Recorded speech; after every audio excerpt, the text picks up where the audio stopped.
Okay, so today we are going to solve few examples based on the topic which we understood in the last lecture, correct? Based on condition of collinearity, unit vector, component vector, direction, cosines and all those things.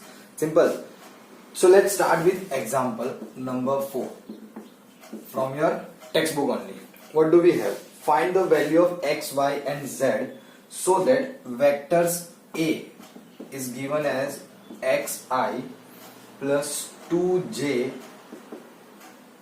plus zk and vector B is given as 2i plus yj plus k are equal. So we have these two vectors available as equal और बोला है कि हमें x, y और z find करना है. Now see this is very simple. If you understood the concept clearly तो I don't think so कि आपको ये एग्जांपल सॉल्व करने में कोई डिफिकल्टी होगी.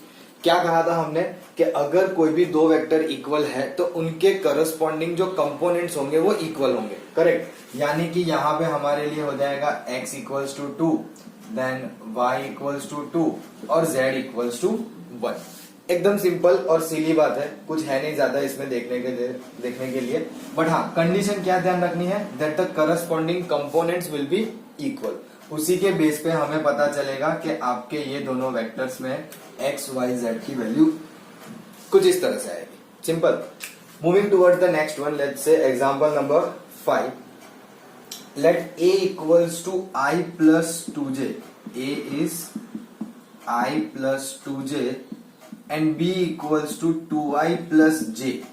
इस तरह से हमें दो वेक्टर दिए हैं और पूछा है कि क्या मैग्नीट्यूड ऑफ a या फिर मॉड्यूलस ऑफ a और modulus of b equal to होगा और क्या ये दोनों वेक्टर जो है वो इक्वल है. तो देखो, सबसे पहले अगर आप मॉड्यूलस फाइंड करोगे, let's say modulus of a, तो you will be coming across like 1 का स्क्वायर 1, 2 का स्क्वायर 4, तो it will be square root of 5. Similarly modulus of b करोगे तो 2 का स्क्वायर 4 प्लस 1 का स्क्वायर 1, तो इट विल ऑल्सो 5. तो इससे ये पता चलेगा कि डेफिनेटली मॉड्यूलस ऑफ a और मॉड्यूलस ऑफ b यानी कि magnitude of a as well as b both are same. But can we say this two vector are equal? Definitely not. क्यों? तो क्या अब भी समझा, दो वेक्टर इक्वल कब हो सकते हैं? जब उनके करस्पॉन्डिंग कंपोनेंट्स इक्वल हो. i के कंपोनेंट, j के कंपोनेंट, z के component. Now if you observe तो यहाँ i का कंपोनेंट 1 है और यहाँ पे i का कंपोनेंट 2 है. Even though their magnitudes are equal, that doesn't mean कि ये दोनों वेक्टर भी हमारे लिए इक्वल होंगे, है ना. Why we are solving this examples? To get the idea कि हम जो कंसेप्ट समझ रहे थे वो कैसे अप्लाई होते हैं. सिंपल. चलो let's move towards the next one, example number 6. अब देखो 6 नहीं भी बताऊं तो भी चलेगा because we understood unit vector कैसे फाइंड करते हैं. But let's still do it. Find the vector in the direction of vector A. हमें एक यूनिट वेक्टर फाइंड करना है जो इस वेक्टर ए की डायरेक्शन में है. 2i plus 3j plus k. Now how are we supposed to find a vector in the direction of a? तो मैंने आपको कहा था कि यूनिट वेक्टर अगर हमें फाइंड करना हो किसी की डायरेक्शन में तो उसके लिए फॉर्मूला क्या है? a cap is equals to vector a upon its magnitude. तो एक काम करते हैं, सबसे पहले इसका मैग्नीट्यूड फाइंड कर लेते हैं. We know how to find magnitude, isn't it? Square root के अंदर कोफिशिएंट ऑफ i का स्क्वायर, कोफिशिएंट ऑफ j का स्क्वायर एंड कोफिशिएंट ऑफ 1 का स्क्वायर. तो कितना हो गया? 10 plus root 14. If I am recalling properly, मैंने ऐसा ही कोई एग्जांपल दिया था बिकॉज आई रिमेम्बर कि हमारा भी मैग्नीट्यूड जो है उस वक्त भी रूट 14 ही आया था, है ना. So unit vector will be a, that is 2i plus 3j plus k divided by magnitude. और आप इजीली सेपरेट कर सकते हो 2 by root 14i, 3 by root 14j plus 1 by root 14k. Simple. अब अगर कोई क्वेश्चन ऐसा हो कि जिसमें बोला है कि find the unit vector in the direction of this vector having magnitude something else, अगर हमें उसमें कुछ मैग्नीट्यूड बोला तो we just need to multiply this particular unit vector with that particular magnitude. That's what we have in question number, example number 7. आपको बोला है कि फाइंड करो एक वेक्टर. ध्यान से सुनना, बोला नहीं है कि यूनिट वेक्टर है, बोला क्या है कि फाइंड करो एक ऐसा vector in the direction of vector ए जिसका मैग्नीट्यूड 7 यूनिट हो, जिसका मैग्नीट्यूड 7 यूनिट हो। अब ये कैसे फाइंड करेंगे? तो देखो डायरेक्शन सेम रखनी है ना, लेकिन ऐसा वेक्टर फाइंड करना है जिसका मैग्नीट्यूड 7 हो। तो हम क्या करेंगे? We will not able to directly identify कि भाई मैग्नीट्यूड 7 वाला कैसे मिलेगा। तो आइडिया क्या है, जैसे मैंने आपको बहुत बार बोला है कि सपोज ये कोई आपका वेक्टर है जिसके मैंने सपोज मान लो 4 पार्ट किया है, मीन्स 4 यूनिट से, तो हम क्या करते हैं? हम 1 यूनिट का वेक्टर फाइंड करते हैं, है ना, करेक्ट। तो उसे यूनिट वेक्टर बोलते हैं। So this is unit vector for us. So right now we have one of the vector something like this i-2j, और बोला है कि एक ऐसा वेक्टर फाइंड करो कि जिसका मैग्नीट्यूड 7 हो। तो हम क्या करेंगे? हम इस पर्टिकुलर वेक्टर ए का एक यूनिट वेक्टर फाइंड कर लेंगे और उस यूनिट वेक्टर को मैग्नीट्यूड से मल्टीप्लाई कर देंगे। So that will give us that particular vector जिसका मैग्नीट्यूड 7 हो, करेक्ट। तो करना क्या है? सिंपल सा टास्क, पहले यूनिट वेक्टर, तो मैं इसमें डायरेक्टली लिख देता हूं a caret equals to a upon magnitude, a की वैल्यू i-2j, और आपका मैग्नीट्यूड जो है वो कितना आएगा? 4 + 1 5, so it will be square root of 5। अब मैग्नीट्यूड 7 बोलिए तो सिंपल सा मल्टीप्लाई कर दो विथ 7a, मतलब a कैप, करेक्ट। कैप बोलो कैरेट बोलो, मैंने बोला है दोनों अलाउड है, आपके हिसाब से आप कर सकते हो। और आप पहले एक काम करो, इसको स्प्लिट कर दो लाइक दिस, 1/√5i - 2/√5j। तो अब 7 से मल्टीप्लाई करोगे तो 7 के साथ आपको मल्टीप्लाई करना है ये वैल्यू i - 2/√5j, यानी कि सिंपली क्या लिख देंगे? 7/√5i - 7 2 14√5j। This is your answer in the having the magnitude, not in the having the magnitude 7, है कि नहीं? एकदम सिंपल है और एकदम स्ट्रेट फॉरवर्ड है। आई डोंट थिंक सो कि आपको इस पर्टिकुलर एग्जाम्पल में भी कोई डिफिकल्टी फील हुई होगी। आई नो कि हमने 4 एग्जाम्पल खत्म कर दिए यहाँ पे, but all of them are quite easy, है ना, जल्दी जल्दी समझ में आ रहे हैं। क्यों? क्योंकि हमने कंसेप्ट को बहुत अच्छे से डिटेल में पढ़ा है, तो it won't be that difficult for us to understand, है ना। चलो एक और एग्जाम्पल देखते हैं and then we may go for some topic understanding. चलो एक आध दो और एग्जाम्पल है। एग्जाम्पल नंबर 8 क्या दिया हुआ है? अगेन यूनिट वेक्टर की तरह ही कुछ है। बोला है कि फाइंड करनी है unit vector in the direction of the sum of the vectors. आपको 2 वेक्टर दिए हैं, a equals to 2i + 2j - 5k, और b वाला वेक्टर दिया है 2i + j + 3k। और आपको ऐसा कहा है कि आपको इसका यूनिट वेक्टर फाइंड करना है, लेकिन कैसे? इन दोनों वेक्टर्स का सम करके।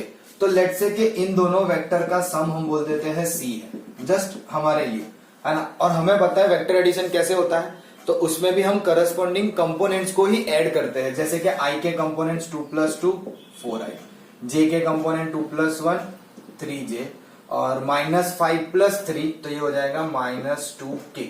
और आपको बस ये c वाले वेक्टर का यूनिट वेक्टर फाइंड करना है, यानी कि c divided by magnitude of c। ये मैं आपके लिए छोड़ देता हूं। अब यूनिट वेक्टर फाइंड करना अब सबको अच्छे से आ गया होगा, है ना। यूनिट वेक्टर फाइंड करने में कोई इतनी डिफिकल्टी नहीं है ना। तो यहां से आप लोग यूनिट वेक्टर फाइंड कर लेना, सिंपल। चलो let's have a look at one problem के जिसमें हमें direction ratio, direction cosine find करनी हो, है ना। चलो let's have a look at this one. Example number 9, right the direction ratios of the vector a। हमें इस वेक्टर a का डायरेक्शन रेशियो लिखना है, जो वेक्टर है i + j - 2k। देखो मैं हर बार जितनी भी बार लिखता हूं i j के, I will always right cap, है ना, i cap j cap k cap. आपको भी ये प्रैक्टिस रखनी पड़ेगी, otherwise you may feel like it's difficult, क्योंकि स्पीड आपकी जो है ना वो ये चीज में रिड्यूस हो जाती है, क्योंकि ये कैप वाला जो ना वो हमें प्रैक्टिस नहीं होती है, तो उसकी वजह से हमारी जो राइटिंग स्पीड है ना वो थोड़ी सी रिड्यूस हो जाती है ना। सो प्लीज ध्यान रखना कि आप ये प्रैक्टिस करो इनफ कि आप अपने जो नॉर्मल स्पीड है उसमें आ जाओ, correct. So please do enough practice of this cap. चलो हाँ, और आगे क्या बोला है? और कैलकुलेट करने बोला है इसकी डायरेक्शन कोसाइन में।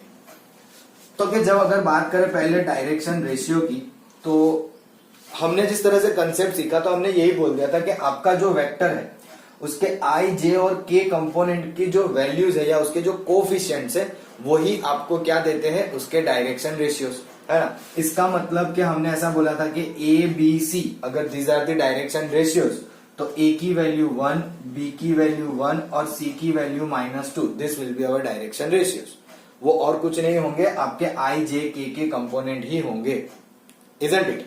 अच्छा ठीक है, चलो अब बात करते हैं डायरेक्शन कोसाइन की। लेकिन डायरेक्शन कोसाइन कैसे फाइंड करेंगे? तो if you remember the concept जो मैंने आपको बताया, तो मैंने कहा था कि डायरेक्शन कोसाइन फाइंड करने के लिए आपको जनरली फाइंड करना पड़ता है unit vector.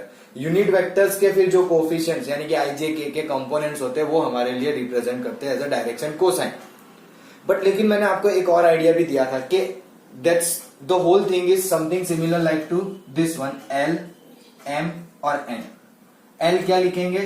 A divided by magnitude of vector A. M क्या आएगा? B divided by magnitude of vector B और C divided by magnitude of vector A. A B C पता है, मैग्नीट्यूड हम फाइंड कर सकते हैं, इसका कितना आएगा? 1 + 1 2, 2 + 4 6 यानी कि स्क्वायर रूट ऑफ 6। तो ए की वैल्यू 1 है, ये स्क्वायर रूट ऑफ 6, बी की वैल्यू 1 है, ये स्क्वायर रूट ऑफ 6 और सी की वैल्यू -2 है और ये square root of 6। Are you getting it? तो इस तरह से हम डायरेक्शन रेशियो और डायरेक्शन कोसाइन को फाइंड कर सकते हैं। आप चाहो तो इसको यूनिट वेक्टर फाइंड करके भी बता सकते हो, no difficulty, because eventually it will come out something like this, है ना। क्योंकि मैंने आपको जब इंट्रोडक्शन दिया था इस पर्टिकुलर चैप्टर का, तो उस वक्त जब हमने डायरेक्शन कोसाइन और डायरेक्शन रेशियो सीखे थे, तो मैंने आपको एक रिलेशन दिया था between direction cosine and direction ratio कि L is equal to A upon square root of A square plus B square plus C square, M is equals to B upon square root of A square plus B square plus C square. It may be in terms of X, Y, Z, but those things are unknown only, है ना। ये सब हमारे लिए variable के तरीके से ही काम कर रहे हैं, like looks like unknown, है ना। A, B, C क्या है, X, Y, Z, those are all kind of a same thing to us. तो उसी तरह से मैंने आपको वहां पे भी बताया था ये रिलेशन, तो उसी रिलेशन से आप डायरेक्टली भी फाइंड कर सकते हो। So this particular are only nothing but the components of your unit vector only, and if you find the unit vector of this particular vector तो आपको यही components मिलेंगे, correct? So these are the few examples which was based on the concept which we have already understood, है ना। equal वाला हो या unit vector components क्या है, direction cosine, direction ratios and all those things, correct? Now today we are going to understand two more concepts, correct? So before that please take a note of this one and then we'll try to understand those concepts. Now let's go for the concept which I was talking about is the vector joining two points. यानी कि अब हमें किसी दो point को join करते हुए vector की इक्वेशन फाइंड करनी है। How are we supposed to do that? तो जब सपोज इन केस क्या आपके पास कोई एक 3 डायमेंशनल प्लेन है, डेफिनेटली 3 डायमेंशनल स्पेस होती है, विल नॉट से प्लेन, करेक्ट। तो इसमें मान लो कि आपके पास दो पॉइंट्स है, let's say this is point P and we have somewhere over here let's say point Q, है ना, and it is going in this direction. हम डायरेक्शन भी प्रोवाइड करेंगे because it is a vector, है ना, vector needs a direction, simple. तो मुझे इस वेक्टर PQ की इक्वेशन फाइंड करनी है। तो देखो आपको इक्वेशन सॉल्व करने में कोई डिफिकल्टी नहीं लगेगी। करना क्या होगा कि पहले ये समझ लो कि अगर आपको किसी दो पॉइंट के बीच में वेक्टर मिल रहा है तो आपको ये देखना है कि इनिशियल पॉइंट कौन सा है और टर्मिनल पॉइंट कौन सा है। अगर इस वेक्टर को देखो तो initial is P and terminal is Q, तो सीधे सीधे आपको क्या करना है कि वेक्टर Q का जो भी वैल्यू है, करेक्ट, उसमें से आपको P का माइनस कर देना है, सीधे सीधा। बहुत सिंपल सा टास्क है। Just consider something like this कि इसके कोऑर्डिनेट है x1 y1 z1 और इसके कोऑर्डिनेट है x2 y2 z2। तो मैंने क्या कहा कि अगर आपको इस पर्टिकुलर वेक्टर की वैल्यू या इक्वेशन फाइंड करनी हो तो कैसे करोगे? तो सिंपली टर्मिनल पॉइंट में से इनिशियल पॉइंट को माइनस करना है। लेकिन कैसे करेंगे? तो करस्पॉन्डिंग कंपोनेंट्स x के साथ x, y के साथ y, z के साथ z। तो it will become something like this, x2 minus x1 plus y2 minus y1 plus z2 minus z1। अच्छा, इन सब के साथ i, j और k तो रहेगा ही रहेगा, सिंपल। लेकिन हम इस तरह से समझने से बेटर है एक काम करते हैं, इसको थोड़ा डिटेल में समझते हैं, है ना। सम जब करोगे, आप जब प्रॉब्लम सॉल्व कर रहे होंगे तो आपको यही काम करना है। लेकिन समटाइम्स व्हाट हैपेंस कि अगर हमें कंसेप्ट पता हो ना तो it helps us for the 1 marks question जो हमें क्विकली खत्म करने की एक्सपेक्टेशन होती है, तो वहां पे वो फायदा करता है। तो let's say this is our origin, है ना, और ओरिजिन से अगर हम किसी पॉइंट को ज्वाइन करें तो we call that as a position vector, isn't it? This OP and let's say this OQ as well, correct? This OP and OQ will be our position vectors because those are from the origin.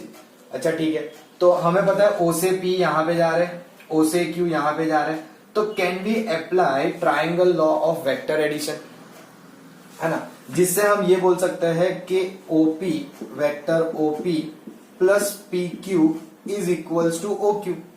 ध्यान से देखो, These are going in the same direction और ये उसकी opposite direction में, ये दो आपके ट्राइंगल के एडजेसेंट साइड्स है। This is the third side which is in the opposite direction, क्योंकि आपकी डायरेक्शन ऐसे घूम रही थी, ये अपोजिट में जा रहा है। Triangle law of vector addition, so that gives us OP plus PQ equals to OQ। हमें फाइंड करना है PQ, तो ये हो जाएगा OQ minus OP। Now we all know this are the position vectors, isn't it? तो कैसे लिखेंगे? तो कि इसके हिसाब से हमारे लिए क्या हो जाएगा, x2 minus x1i plus y2 minus y1j plus z2 minus z1k। इस तरह से आपको मिलेगा vector joining this two points. अच्छा, ये तो वेक्टर मिल गया। अब इसका magnitude, what will be the magnitude of PQ? तो हम स्क्वायर रूट में लिख देंगे। क्या लिखेंगे? x2 माइनस x1 का स्क्वायर, y2 माइनस y1 का square and z2 minus z1 का square, correct? Now suppose instead of going from P to Q, आपका वेक्टर होता है Q से P। Instead of P to Q, मान लो कि हमारा वेक्टर होता है Q से P, तो Q से P वेक्टर फिर हमें क्या इक्वेशन देता? तो कंसेप्ट चेंज नहीं करेंगे। अब आप देख सकते हो कि P से O से Q है और Q से P आएगा, तो ये डायरेक्शन में मूव हो रहा था और उसकी जो थर्ड साइड है वो उसके अपोजिट डायरेक्शन में जा रही है ना, तो उसके हिसाब से यही कंसेप्ट लगेगा। बट कैसे? OQ plus QP is equals to OP, तो OP माइनस OQ यानी कि P minus Q, x1 minus x2i plus y1 minus y2j plus z1 minus z2k, ये आपका वेक्टर QP हो गया। अच्छा, इसका मैग्नीट्यूड क्या मिलेगा? What will be the magnitude of QP? तो again it will be in the square root. क्या लिखोगे? x1 minus x2 square, y1 minus y2 square and z1 minus z2 square. This will be the magnitude of this vector QP। तो can you observe something over here? I want you to observe something over here. Will these two magnitude be different or same? आपका जो magnitude PQ है vector PQ का और magnitude QP है of vector QP, will they be same or a different? Can we tell something like this कि हाँ ये same है या डिफरेंट है? मतलब क्या बताएंगे इसके बारे में? तो कि it is definitely same. Why? तो हमने क्या सीखा था कि मैग्नीट्यूड क्या होता है? It's nothing but the length, है ना। हमें पता है कि वो एक वैल्यू होती है, बट हमारे लिए वेक्टर में वो क्या रिप्रेजेंट करती है? As a length, as a distance, है ना। It shows the distance between two points. तो ये वही हुआ ना। अब आप x1 माइनस x2 करो या x2 माइनस x1 करो, तो if you relate it properly ना, तो ये काइंड ऑफ डिस्टेंस फॉर्मूला ही है जो आप लोग स्ट्रेट लाइन में अप्लाई करते थे, बट वो कितने के लिए होती थी? 2 डायमेंशनल स्पेस के लिए होती थी, ये 3 डायमेंशनल स्पेस के लिए, है ना। वहां पे 2D प्लेन होता था, इसीलिए हमारा यहां तक सीमित होता था। अब यहाँ पे हम 3 डायमेंशनल में बात करें तो ये 3 डायमेंशनल, बट बेसिकली है तो वही डिस्टेंस ही, है ना। या फिर लेंथ बोलेंगे या फिर magnitude of a vector, those all things are same for us, है ना। तो ये सारी चीजें आपको थोड़ी ऑब्जर्व करनी पड़ती है। तो यहाँ पे अगर हम देखें तो इन दोनों के मैग्नीट्यूड सेम है because this length is same, है ना। तो उसका मैग्नीट्यूड चेंज नहीं होना है, as simple as that, correct. ये है आपका वेक्टर ज्वाइनिंग 2 पॉइंट्स। इससे ज्यादा आपको इसमें और कुछ डिटेल में देखने की जरूरत नहीं है। आपकी टेक्स्ट बुक के हिसाब से उन्होंने इसी तरह से डिराइव किया हुआ है। They have given the name P1 P2 something like this, तो उसी हिसाब से आपको ये इक्वेशन मिलेगी। But when you solve a problem, हम देखेंगे कि एग्जांपल इसके बेस पे कि किस तरह से सॉल्व होता है। But when you solve a problem ना, तो आपको बस इतना ध्यान रखना है कि देखो कहां पे इनिशियल पॉइंट है और कौन सा टर्मिनल पॉइंट है। टर्मिनल पॉइंट में से इनिशियल पॉइंट माइनस कर दो, that will always give you the vector whatever we need to find, correct. चलो एक काम करते हैं, यहीं पे एक हल्का सा छोटा सा एग्जांपल ले लेते हैं। ज्यादा इसमें कुछ है नहीं एग्जाम्पल में भी. So let's take one small simple example over here. Find the vector joining the points P.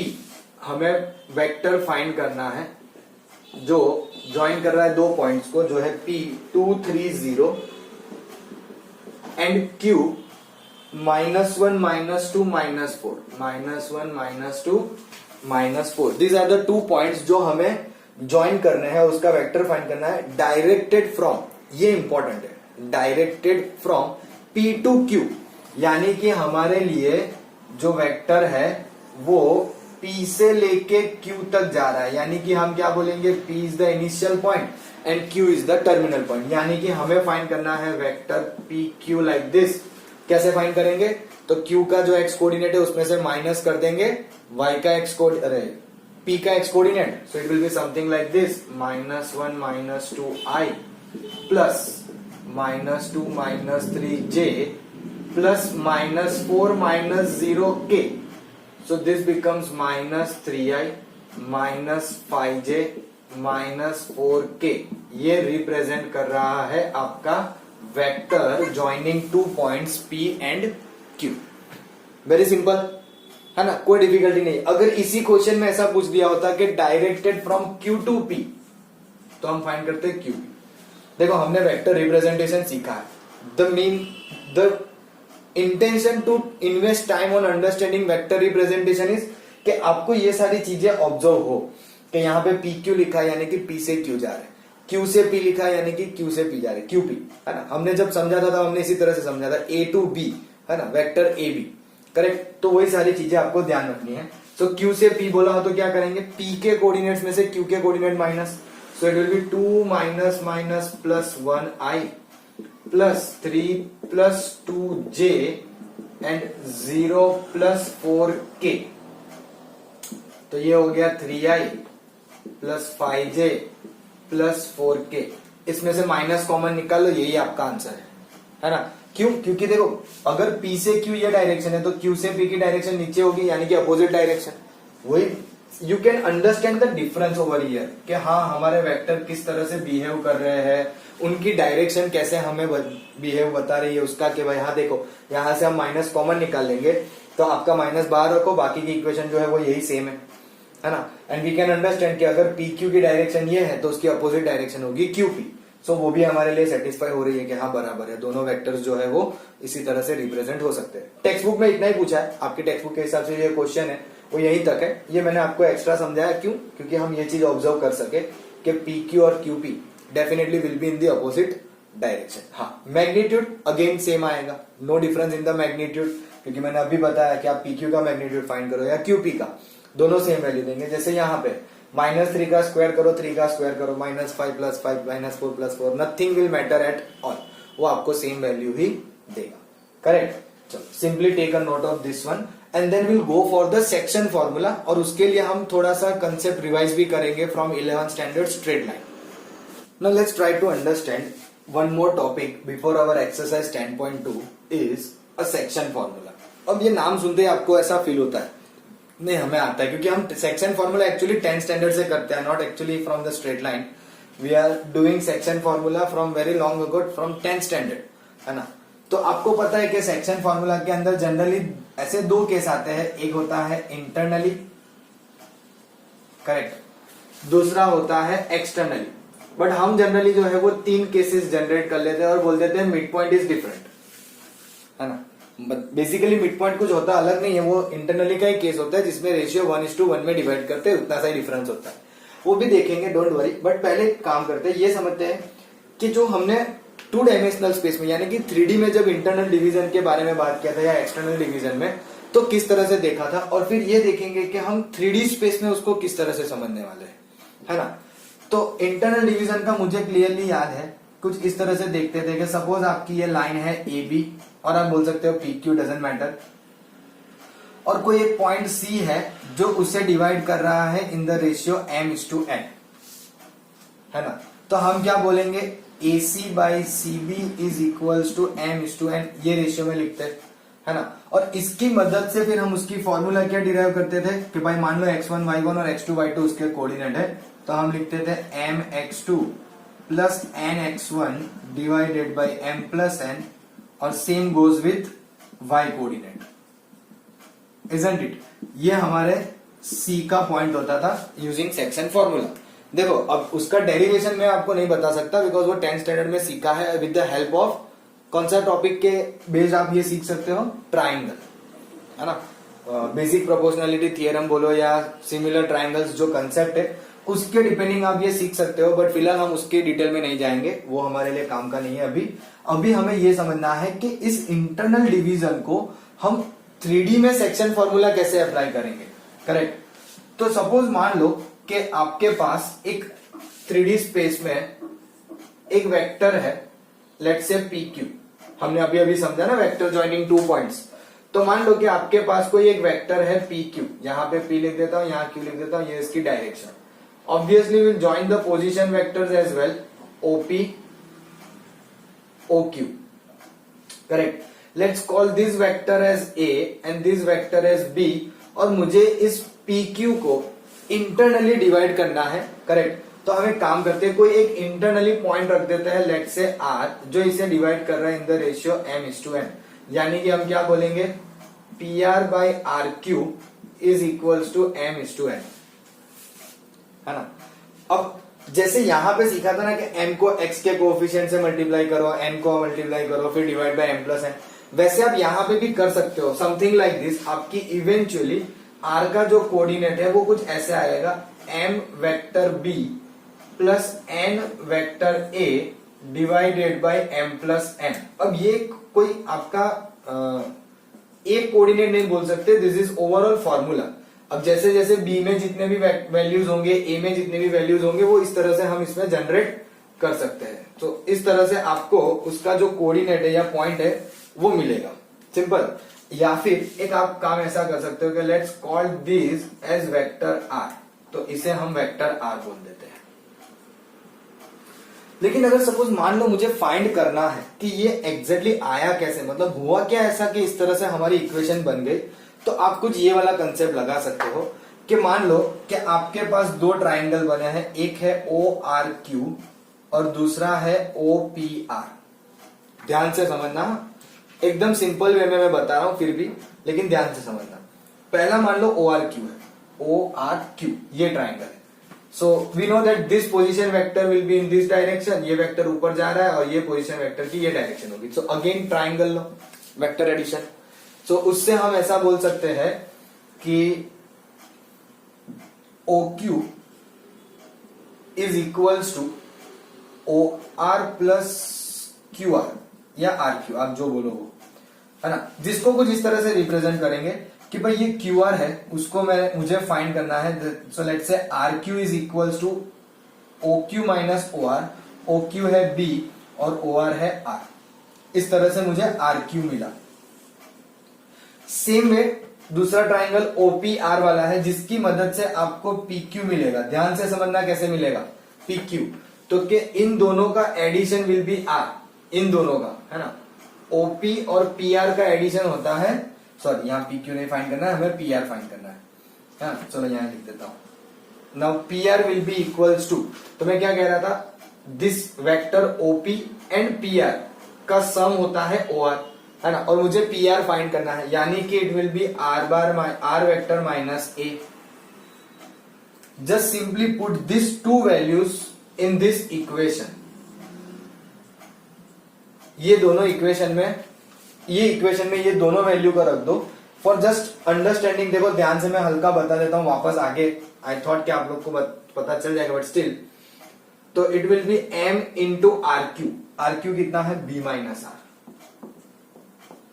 और N into PR which is nothing but R minus A। अब इसे सिंप्लीफाई करोगे यही इक्वेशन बनेगी। ध्यान से देखो, ये है MB, यहां से Na जो है वो माइनस में, वो इधर आके प्लस हो जाएगा, MR उधर जाएगा, M यहाँ पे NR है, N R कॉमन, सो ये आ गया vector R equals to MB plus NA upon M plus N। ये हो गया आपका इंटरनल डिवीजन का फॉर्मूला। ये सारे हमने पहले रिकॉल किया, रिकॉल करके ये हमने वेक्टर्स में समझा। अब देखो मैं ये क्यों फिगर के साथ बता रहा हूं, because when ever you solve a problem, है ना, आपको ये ओरली सोचने में बहुत डिफिकल्टी होगी कि यहाँ पे m रेशियो है, इससे मल्टीप्लाई हुआ, n रेशियो है, उससे मल्टीप्लाई हुआ।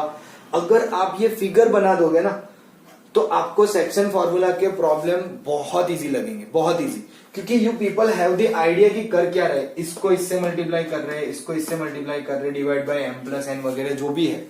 अगर आपने डायरेक्टली या ओरली करने की ट्राई की तो you might find it a bit difficult, that's what I can say. चलो, तो ये है पूरा इंटरनल के बारे में, थोड़ा इधर उधर है, पहले इतना समझा है ना यहां तक, फिर इस पे से डायरेक्ट मैंने बता दिया, फिर सोचा कि भाई चलो इक्वेशन डिराइव करके देते हैं, तो ये इक्वेशन डिराइव हुई है इस तरह से, सिंपल। अब जब हमने सेक्शन फॉर्मूला में लोअर स्टैंडर्ड्स में इंटरनल सीखा, तो उसके बाद एक्सटर्नल में हमने एक हल्का सा मॉडिफिकेशन किया था, इफ यू पीपल रिमेंबर। तो हम ऐसा बोलते थे कि वो जो पॉइंट है वो बाहर है ना। If I draw a figure for you, तो it was something like this कि भाई मान लो ए से बी यही है ना, और सी से डिवाइड हो रहा है, तो हम उस सिचुएशन में ऐसे लिखते हैं कि this is m and this is n, है ना, एक्सटर्नली डिवाइड में। या फिर ये पॉइंट सी जो है वो पीछे भी हो सकता है, ऐसा कोई रूल नहीं है कि वो बी के बाद में ही आए, ए के पहले भी हो सकता है। बट जब इस तरह की सिचुएशन में हम डील करते थे तो उस वक्त हम लोग सिर्फ माइनर सा चेंज करते थे कि यहां पे प्लस की जगह माइनस लिख देते थे। क्या करते थे, हल्का सा चेंज, प्लस की जगह माइनस, है ना। वही सेम चीज यहां पे भी करेंगे। If this is internally division formula for section ratio, section formula, तो एक्सटर्नली डिवीजन में भी यहीं पे माइनस चेंज करना है, सिंपल सा, और कुछ नहीं करना है, सिंपल सा चेंज करके माइनस कर दो। यानी कि जब हम सेक्शन फॉर्मूला बात कर रहे हैं विद द एक्सटर्नली डिवीजन, तो एक्सटर्नली डिवीजन में आपकी जो इक्वेशन है वो कुछ इस तरह से आएगी, r equals to m b minus n a divided by m minus n। ये है आपकी एक्सटर्नली और ये आपकी इंटरनली, करेक्ट। आई नो कि हमने थोड़ा इंटरनल पे ज्यादा डिस्कशन किया और एक्सटर्नल को, तो हमें वो भी ऐसे ही पता है। हाँ, उसमें भी अगर मैं बताऊंगा तो उसमें कोई आपको मैं इतना डिटेल में नहीं ले जाने वाला कि वो कैसे हुआ, बट हाँ हमें पता है कि हम माइनस क्यों करते हैं, क्योंकि आपकी m की वैल्यू में से n की वैल्यू कम होती है, रेशियो जो है वो बड़ा छोटा जिस हिसाब से हो रहा है ना। अब आप बोलोगे सर c पीछे रखा होता तो m इतना छोटा होता, n इतना बड़ा, तो m माइनस n कैसे आता, तो वो एडजस्ट हो जाएगा कैसे, तो क्या भाई मान लो कि m छोटा n बड़ा है, जस्ट थिंक लाइक दिस, तो यहाँ पे भी m छोटा होगा और n बड़ा होगा, तो ऊपर नेगेटिव आएगा, एज वेल एज नीचे भी m छोटा और n बड़ा है ना, तो नीचे भी नेगेटिव है, दोनों नेगेटिव नेगेटिव कट होकर सेम चीज हो जाएगी। सो इट डजंट मैटर कि आपका जो एक्सटर्नली डिवीजन वाला पॉइंट है वो b के बाद है या a के पहले है, it will give you the same formula, कोई चेंज नहीं आएगा फॉर्मूला में। As per the formula perspective there won't be any kind of changes for externally division, simple. अब थर्ड क्या होता है जो हमने बोला, हम बात करते हैं जनरली मिड पॉइंट की, करेक्ट। अच्छा, उसमें भी अगर एक्सटर्नली वाले में आपको 3D स्पेस में, बिफोर मिड पॉइंट जाने से पहले एक काम करते हैं कि एक्सटर्नल के लिए 3 डायमेंशनल स्पेस में अगर फिगर बना रहे हैं तो कैसी दिखेगी वो भी बता देता हूं, correct. So it will be something like this, ये आपका 3 डायमेंशनल स्पेस हो गया, x Y z, obvious it will always be standard from my side, यहीं पे मैं एक्स लिखूंगा, यहीं वाई और यहीं पे जेड, है ना। If sometimes I am mistaken, don't write anything, तो आपको मान लेना ये एक्स है, ये वाई और ये जेड है, चेंज नहीं होगा कभी भी फ्रॉम माई साइड, है ना। चलो, अगर चेंज करेंगे तो we have to express that कि हाँ यहाँ पे चेंज है। अब अगेन मान लो ये पी क्यू है, तो ये रहा पी ज्वाइन किया, यहां से ऐसे क्यू ज्वाइन किया। अब हम क्या बोल रहे हैं कि हमारा पॉइंट एक्सटर्नल है, यानी कि लेट से आर यहाँ पे है, ये उसका पोजीशन वेक्टर, ये ए, ये बी और ये आर, तो रेशियो उसी तरह से होगा ना, this will be now m and this will be now n, है ना। सो m इंटू बी और n इंटू ए, उसमें कोई चेंज नहीं आएगा, बस माइनस का साइन लग जाएगा इंटरनली डिवीजन के कंपैरिजन में, सिंपल। तो उसमें कोई इतना इश्यू है नहीं, इसी तरह से आपका वो फिगर दिखेगा। अब जब हम मिड पॉइंट बोलते हैं तो मिड पॉइंट में भी यहाँ पे क्या बोलेंगे कि c यहाँ आ जाएगा, तो ये दोनों 1-1 का रेशियो हो जाएगा। सो m और n चला जाएगा, 1-1 है, नीचे m प्लस n होकर ट्वाइस हो जाएगा, so this will B x2 plus x1/2 और y2 प्लस y1/2। वैसा ही यहाँ पे भी होगा कि अगर मिड पॉइंट है, मिड पॉइंट है ना, यानी कि पॉइंट इक्वल रेशियो में डिवाइड कर रहा है 1:1, तो अगेन m और n की वैल्यू जो है वो 1:1 हो जाएगी। तो अब आपकी इक्वेशन हो जाएगी a प्लस बी बाई 2। अब यहां पे देख सकते हो कि m और n की वैल्यू 1:1 रख दो, सॉरी m और n की वैल्यू 1:1 रख दो, तो आपको आंसर जो है वो a प्लस बी। इसमें देखोगे तो आपको b प्लस a बाई 2 दिख रहा है, बट इट्स ऑल सेम, क्योंकि हमने बोला है कॉम्पिटेटिव की प्रॉपर्टी जो है इसमें वैलिड है, किसमें, वेक्टर एडिशन। तो r equals to a plus b by 2। ये हो गया आपका इंटरनली, सॉरी ये mid point, external and internal, ये 3 बॉक्स वाली फॉर्मूला आपको ध्यान रखनी है वेक्टर के अंदर सेक्शन फॉर्मूला का प्रॉब्लम सॉल्व करने के लिए। Am I clear? So please take a note of this one and then we'll solve 1 or 2 problem। ऐसे प्रॉब्लम सॉल्व करेंगे कि जिसमें इंटरनल एक्सटर्नल दोनों करना है ना। So before that take a note of this one and then we'll go for the next problems। Now let's take some example। Let's say example number 11। What do we have? Consider 2 points P and Q जिनके position vector आपको provide किए हैं। OP is given as 3a minus 2b and OQ is given as a plus b। मैं text book में देख भी नहीं रहा ये क्या लिखा है, a plus b। Find the position vector of r। देखो पोजीशन वेक्टर बोला यानी कि OR जिसको हमने डिनोट किया था विद स्मॉल r, वो फाइंड करना है विच divides the line joining PQ in the ratio 2:1 है ना। और 2 बार मतलब दोनों फाइंड करने बोला है, एक बार बोला है इंटरनली और दूसरी बार के लिए कहा है externally. Am I right? Yes, definitely। तो पहले इंटरनली के लिए अगर हम बात करें तो हमारा पोजीशन वेक्टर हो जाएगा OR। अब डिफिकल्टी ये होती है कि आपको फिगर या तो एकदम से इमेजिनेशन करने आनी चाहिए, है ना, कि OP यानी वेक्टर A था, OQ यानी वेक्टर B था, रेशियो में डिवाइड किया तो M इंटू B, यानी कि M और M कंपेयर करोगे तो 2 इंटू OQ करना पड़ेगा, है ना। इससे बेटर है हम क्या कर ले, इससे बेटर है हम क्या कर ले कि एक फिगर बना देते हैं 3 डायमेंशनल के अंदर, है ना। करेक्ट। अगर देखो यहाँ पे 3 डायमेंशनल ना भी करो तो चलेगा। सपोज आप में से कोई सोच रहे सर इतनी बार बार कौन स्पेस बनाते रहेगा, तो you can do something like this. ये ले लो पॉइंट O से P, O से Q, ये रहा PQ, इन दोनों को ज्वाइन कर लो, यहाँ पे ले लो R और ये रहा आपका पॉइंट R। अब वो ऊपर नीचे हो क्या फर्क पड़ता है, करेक्ट। ये हो गया आपका फिगर रेडी। ये वेक्टर A बोला था, इसे वेक्टर B बोला था। अब आपके लिए क्लियर रहेगा M और N, तो M इंटू वेक्टर B यानी कि OQ divided by M plus N, है ना। So it becomes 2a plus 2b plus 3a minus 2b divide by 3। तो देखो 2b तो मेरे हिसाब से कट हो गया, है ना। 2 प्लस 3 5a बाई 3। ये हमें पोजीशन वेक्टर R के लिए मिला। आप ऐसे भी लिख सकते हो या फिर OR ऐसे भी लिख सकते हो, सिंपल। चलो ये इंटरनली के लिए हो गया। एक्सटर्नली क्या होगा, तो क्या सिंपल सा साइन चेंज करना है हमें, बाकी सब तो same. 2a plus b minus 1 into 3a minus 2b and whole divided by 2 minus 1।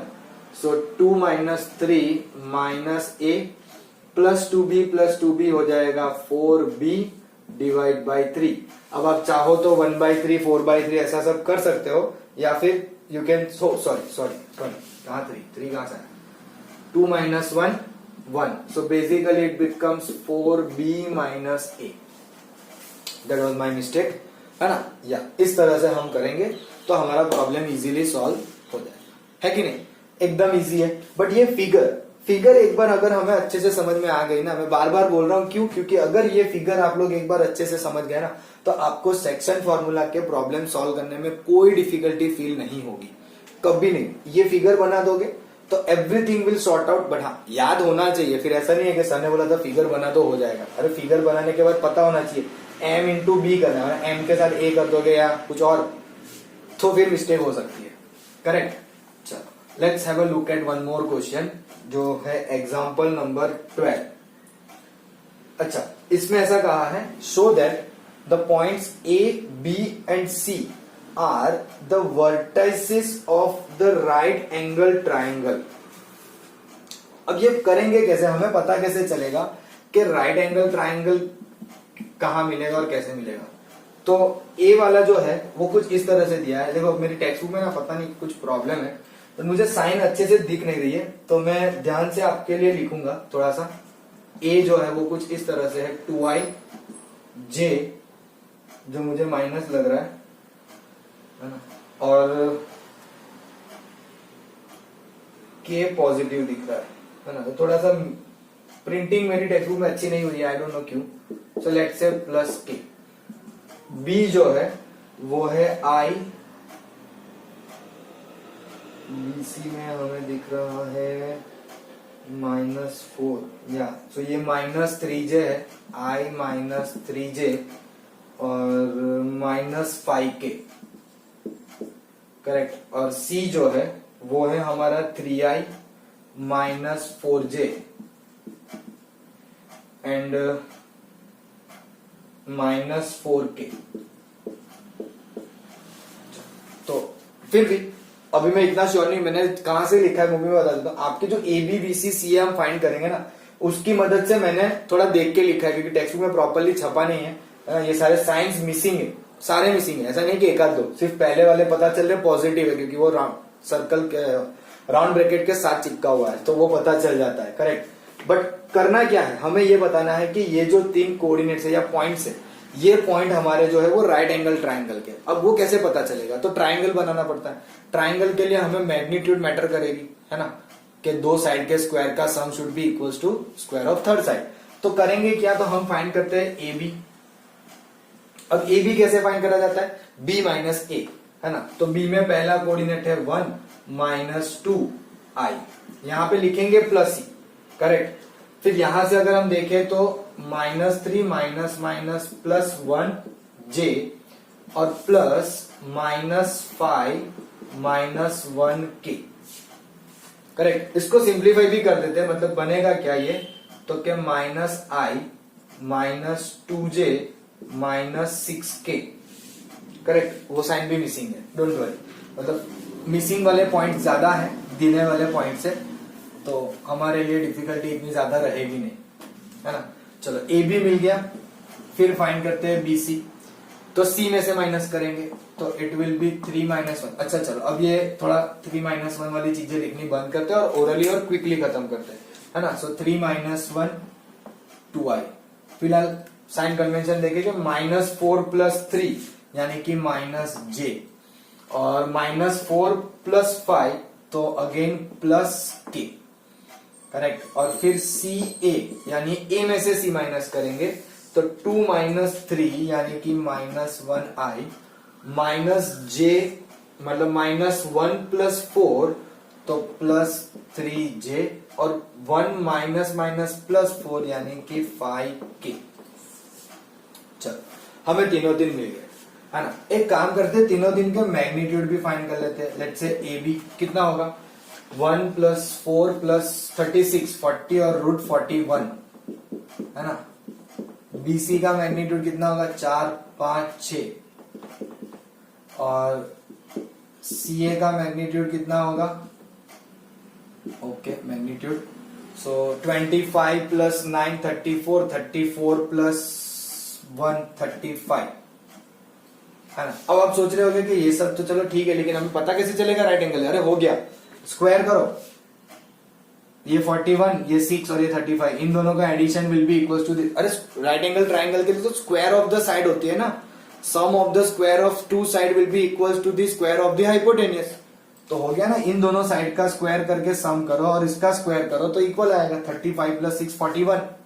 So yes definitely this 3 are the points of a right angle triangle. समझ में आ रहा है, वो आप लोग लिख सकते हो, एम आई राइट, है ना।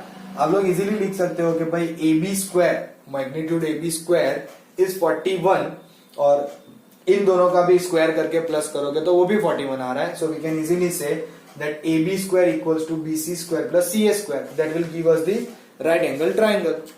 M I correct. चलो, so I hope you people are understanding all the concept and all this things, है ना। and please take a note of this one, and in the next class we are going to start the exercise 10.2.